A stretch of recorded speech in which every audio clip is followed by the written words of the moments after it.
चलिए बुलेटिन की शुरुआत करते हैं और सबसे पहले इस वक्त की एक बड़ी खबर आपको बता दें। गुजरात में भी अब ओमिक्रॉन की एंट्री हो गई है।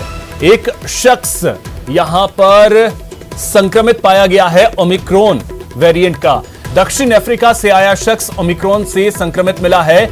जीनोम सीक्वेंसिंग टेस्ट से यह कंफर्म हुआ है। संपर्क में आए सभी लोगों को आइसोलेट कर दिया गया है। हाई रिस्क वाले 8 लोगों और लो रिस्क वाले 31 लोगों की पहचान हुई है। इससे पहले आपको बता दें, भारत में 2 दिसंबर को कर्नाटक में 2 लोग संक्रमित हुए थे जो ओमिक्रॉन से संक्रमित थे। अब गुजरात में भी ओमिक्रॉन की एंट्री हो गई है। यहां पर एक शख्स के पॉजिटिव होने की खबर सामने आ रही है। आपको बता दें कि दक्षिण अफ्रीका से आया है यह शख्स जिसमें ओमिक्रॉन की पुष्टि हो गई है। तो भारत की अगर बात कर ले तो भारत का यह तीसरा केस है। 2 केस कर्नाटक और 1 गुजरात में। और इसके बाद जो लोग इस शख्स के संपर्क में आए थे उनमें से 8 लोग जो कि हाई रिस्क में हैं और 31 लो रिस्क में। चलिए सीधे जयपुर लिए चलते हैं जहां पर बीजेपी की प्रेस कॉन्फ्रेंस चल रही है। करने के नाम पर जो अपेक्स बैंक द्वारा इंश्योरेंस कंपनी के चयन किए बिना किसानों से जो प्रीमियम की राशि वसूली की जा रही है उसकी इस कार्य समिति ने निंदा की। और फॉर्म पाउंड टांके और जैविक खेती जैसी योजनाओं में सरकार ने जो अनुदान में कटौती की है उसकी भी हमने निंदा की। प्रधानमंत्री फसल बीमा योजना में 2019-20 और 20-21 के अंदर लाखों किसानों का मुआवजा इसलिए नहीं आया कि राजस्व इन्होंने नहीं दी, उसकी हमने निंदा की। और अब तक 22 लाख किसान जिन्होंने वाणिज्यिक बैंक से लोन ले लिया और राष्ट्रीयकृत बैंक से लोन ले लिया, उनका फसल बीमा का फसली ऋण माफ नहीं किया गया। इन किसानों के कुर्की के नोटिस आ गए, इसलिए हमने सरकार की निंदा करते हुए बड़े आंदोलन की चेतावनी दी। बाजरे के अंदर समर्थन मूल्य पर किसान ने क्रय नहीं किया। 4400 करोड़ का नुकसान है राजस्थान के किसानों का, उसका हमने जिक्र किया। और दीनदयाल विद्युतीकरण योजना में ढाणी का विद्युतीकरण इन्होंने बंद किया, उसके लिए हमने सरकार की आलोचना की है। और इसके साथ ही जो जल जीवन मिशन के अंदर जो मंथर गति से काम सरकार कर रही है जानबूझकर, 14,004 करोड़ रुपए सरकार के पास है, सरकार ने 33% खर्च किया। नौजवानों पर बेरोजगारों पर लखनऊ के अंदर जो अत्याचार हुआ है, बेरोजगारों को जिस प्रकार कांग्रेस के गुंडों ने पिटाई की है, वहां अपने मांग के लिए प्रियंका जी से मिलने के लिए जो मांग कर रहे थे उसकी इसे निंदा की है।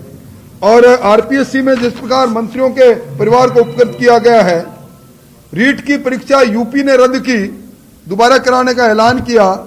और जो पेपर माफिया था उनकी संपत्ति जब्त करने का काम किया, जबकि राजस्थान में 22 गिरफ्तारी होने के बाद भी इन्होंने कुछ नहीं किया।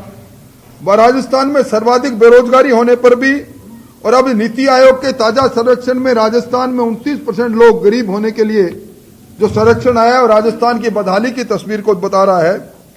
राजस्थान के अंदर एसीबी के अंदर जो 128 लोग पकड़े गए सरकार के आने के बाद, रंगे हाथ पकड़े गए, जिनके अभियोजन स्वीकृति लंबित है, उसकी हमने निंदा की। और इस कोरोना के अंदर पीपीई किट का घोटाला, कॉकटेल इंजेक्शन खरीद का घोटाला, वेंटिलेटर का घोटाला, और राजस्थान मेडिकल कॉरपोरेशन एक कमाऊ पूत बन गया, इसकी हम लोगों ने निंदा की। और इसके साथ ही जो टीकाकरण के अंदर जिस प्रकार की राजनीति हुई, अब 1 करोड़ से ज्यादा टीकाकरण का वैक्सीन मौजूद होने के बाद भी मंथर गति से टीकाकरण का काम को आगे बढ़ा रही है सरकार, इसकी हमने निंदा की। और डेंगू के अंदर अब सरकारी आंकड़ों से कई गुना ज्यादा, लगभग 60,000 लोग आज डेंगू से ग्रसित हुए। पूरे देश में सर्वाधिक मौतें डेंगू से हुए। वित्तीय कुप्रबंधन रहा, इन सारी बातों की हमने निंदा की है। और इसके साथ ही जो सरकार ने 3 बजट प्रस्तुत किए, हर बजट में वार्षिक योजना काटने का काम सरकार ने किया। सरकार आज एक तरह से आर्थिक आपातकाल में बढ़ गई, राजस्व घाटा बढ़ गया, राजकोषीय घाटा बढ़ गया, कर्जा 4,57,000 को पार कर रहा है। और इन सब के बीच में सबसे सर्वाधिक वेट यहां है पेट्रोल और डीजल पर, सर्वाधिक मंडी टैक्स यहां है 1.6 + 1 रुपया का सेस, सर्वाधिक महंगी बिजली है। और बिजली के अंदर महंगी बिजली 13,000 करोड़ की खरीदने में जिस प्रकार चांदी कूटने और भ्रष्टाचार का तांडव हुआ है वो हमने सरकार को आरोपित किया है। और सरकार, ये पहली सरकार जिसको चिंता है सवाई माधोपुर में कैटरीना कैफ और विकी कौशल की शादी के लिए सरकार के एसपी और सरकार के जिला कलेक्टर यहाँ के मंत्री की कहने पर बैठक करें, उनकी सुरक्षा की चिंता करें और सारी सरकार कैटरीना कैफ की चिंता करे, बाकी सरकार आम आदमियों की चिंता नहीं करे। इन सारी बातों को लेकर राजस्थान अब नेशनल क्राइम ब्यूरो की रिपोर्ट के अनुसार दुष्कर्म पर 1 नंबर पर, भ्रष्टाचार में 1 नंबर पर, साइबर क्राइम में 1 नंबर पर, बच्चों की तस्करी में 1 नंबर पर, बेरोजगारी से आत्महत्या करने वालों में 1 नंबर पर, बेरोजगारी में 2 नंबर पर। इन सारी बातों को लेकर ये एक राजनीतिक प्रस्ताव जिसकी कॉपी हम आपको दे रहे हैं, हमने पारित किया है और साथ ही आज ये संकल्प लिया है कि इन आधार पर हम एक ब्लैक पेपर जारी कर रहे हैं अभी आपके सामने, और ब्लैक पेपर के बाद इन मुद्दों को लेकर हम कड़ा जन संघर्ष करेंगे, ईंट से ईंट बजाएंगे और कैटरीना कैफ और विक्की कौशल की चिंता करने वाले सरकार को मजबूर करेंगे कि वो राजस्थान के गरीब किसान की चिंता करे, बेरोजगार की चिंता करे, कानून व्यवस्था की चिंता करे। सरकार ढूंढने से नजर नहीं आ रही, पूरी सरकार को चिंता सवाई माधोपुर में अभिनेत्रियों की शादी की है। ये दुर्भाग्य है। इन सारी बातों को समावेश करते हुए हम लोगों ने राजनीतिक प्रस्ताव पारित किया है जिसका समर्थन डॉक्टर किरोड़ीलाल जी मीणा, अर्जुन जी मेघवाल और निर्मल कुमावत और अलका मुंद्रा जी ने किया है। ये हमारे आगे आने वाले आंदोलन का आधार बनेगा।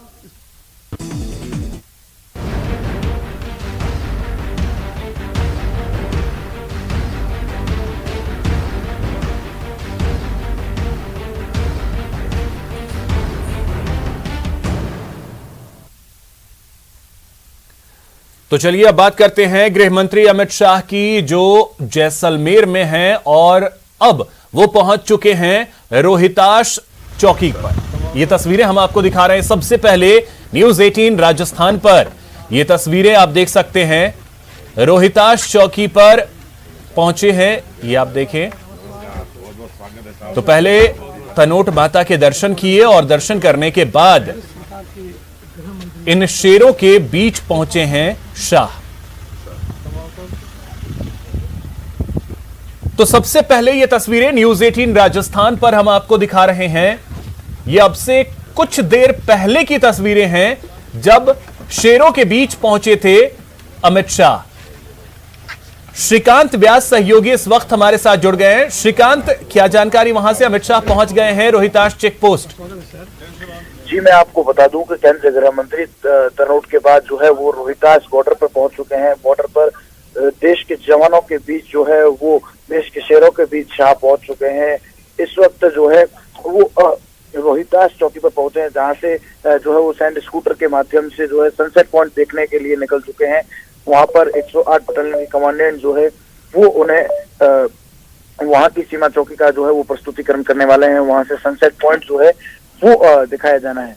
जी श्रीकांत, एक चीज और आपसे जानना चाहेंगे, जब अमित शाह वहां पहुंचे माहौल कैसा? क्योंकि ये बहुत ही खास पल होता है जब गृह मंत्री अगर इस तरीके से पहुंचते हैं, तो जवानों में उत्साह कैसा? बता दूं कि केंद्रीय गृह मंत्री अमित शाह जिस वक्त जवानों के बीच रोहिताश बॉर्डर पर पहुंचे तो वहां जो माहौल था वो कहीं ना कहीं जोश और खरोश से भरा था। कहीं ना कहीं बीएसएफ के जवानों में जो है वो जोश साफ देखने को मिल रहा था। हर किसी के चेहरे पर एक अलग खुशी थी, क्योंकि देश के गृह मंत्री जो है वो स्वयं रोहिताश चौकी पधारे। एक ऐसी चौकी जहां पर नेटवर्क की कनेक्टिविटी में भी बड़ी तकलीफ रहती है, उस जगह पर जवानों के बीच उनका हौसला अफजाई करने स्वयं केंद्रीय गृह मंत्री अमित शाह पहुंचे हैं, जिसको लेकर के कहीं ना कहीं बीएसएफ के जवानों में खुशी की लहर तो थी ही, साथ ही साथ एक अलग सा जोश जो है वो उनमें देखने को मिला। जी बिल्कुल श्रीकांत, जोश और जुनून जो है वो ऑब्वियस सी चीज है, वो डबल हो जाता है जब गृह मंत्री इस तरीके से अगर पहुंचते हैं तो इस वक्त श्रीकांत क्या है गृह मंत्री का जो कार्यक्रम है अभी आने वाले कुछ घंटों का, वो कार्यक्रम है क्या? जी, मैं आपको बता दूं कि कुछ ही देर पहले जब वो रोहिताश चौकी पहुंचे हैं तो रोहिताश चौकी से जो है उनका यह कार्यक्रम रहा है कि वो स्कूटर के माध्यम से जो है वो सनसेट देखने के लिए निकल चुके हैं। सनसेट जो है 108 बटालियन की कमांडेंट जो है वो उनके साथ मौजूद है, जो उन्हें वहां का प्रस्तुतिकरण जो है वो करेंगे। उसी के बाद जो है बात करें अगर आगे की कार्यक्रम की तो रोहितास सीमा चौकी पर उनका जो है वो चलिए ठीक है श्रीकांत, बहुत शुक्रिया।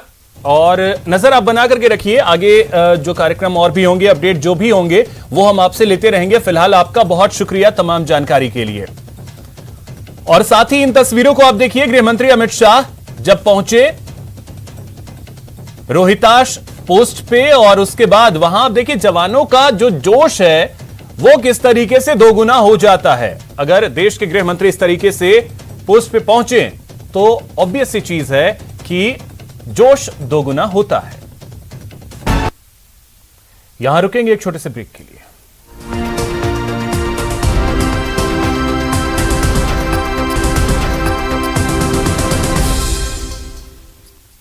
ब्रेक के बाद आपका स्वागत है। डूंगरपुर के गलियाकोट की मोहम्मदी कॉलोनी में मां और बेटे समेत 3 लोगों के कोरोना पॉजिटिव आने के बाद एसडीएम ने कॉलोनी में कर्फ्यू लगा दिया है। कोरोना की तीसरी लहर में प्रदेश का यह पहला कर्फ्यू है।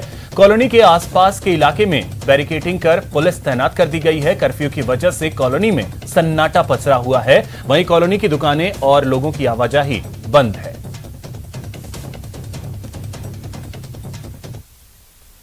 न्यूज 18 की खबर का एक बार फिर असर हुआ है। प्रमुखता से खबर दिखाए जाने के बाद पुलिस हरकत में आई है। मामला भरतपुर के मेवात क्षेत्र का है, जहां शादी समारोह के दौरान हर्ष फायरिंग करने के मामले में पुलिस ने एक आरोपी को गिरफ्तार किया है। पुलिस ने आरोपी से एक अवैध देसी कट्टा और कारतूस भी बरामद किए हैं और उससे पूछताछ जारी है।